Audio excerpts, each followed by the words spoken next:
Hola, soy Melissa y bienvenidas a un nuevo tutorial de maquillaje. En esta ocasión vamos a hacer dos maquillajes en uno de Soyeon en Bim Bim. Vamos a hacer principalmente este que tiene tonos cafés y le vamos a dar algo de color con este otro, agregando este toquecito de morado que tiene en el lagrimal. Así que si quieren saber cómo hacerlo paso a paso, sigan viendo este video.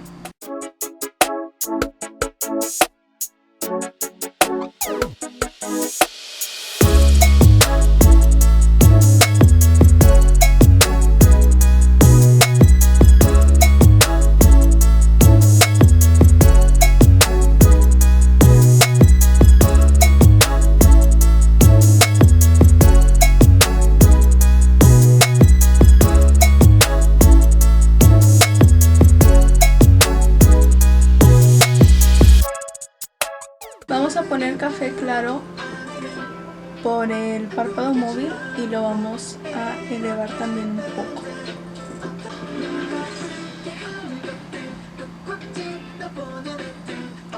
Y lo alargamos.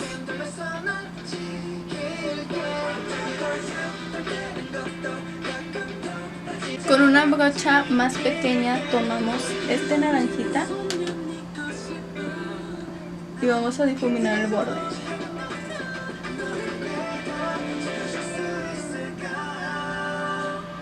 Seguimos con otra brocha y aplicamos un café más oscuro. No lo vamos a elevar tanto.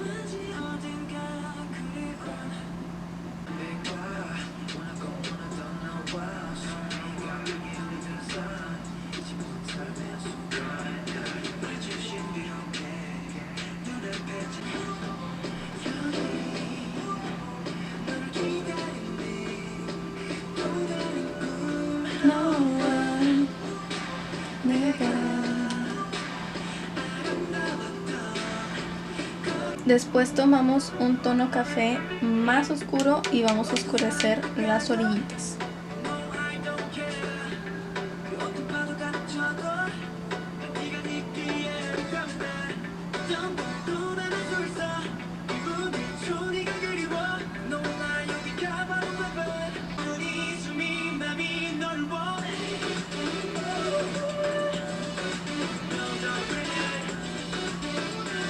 Ya que terminamos con la parte superior de los ojos, vamos a seguir con el resto de la cara. Después seguimos con la parte inferior y el lagrimal.